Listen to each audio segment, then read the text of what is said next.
Hello friends, આજે શરદ પૂનમ છે. દૂધ પૌવાની સાથે સાથે ચાંદીની શીતળ છાયામાં રહેલું દૂધ પીવાનો પણ ખૂબ જ મહિમા છે. તે માટે મેં 700 ગ્રામ જેટલું દૂધ લીધું છે.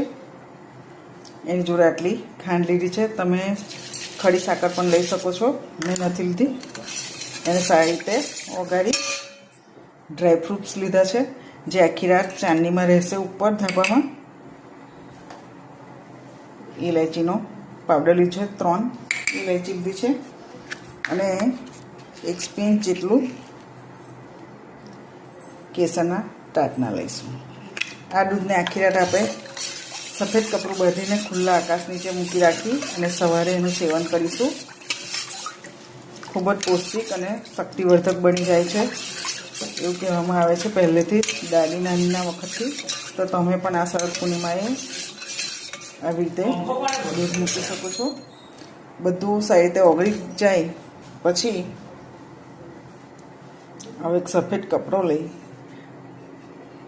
પાતળું લેયર કરવાનું, એકદમ બાંધી અને અગાસીમાં મૂકીશું. તો તમે પણ આ રીતે ટ્રાય કરો.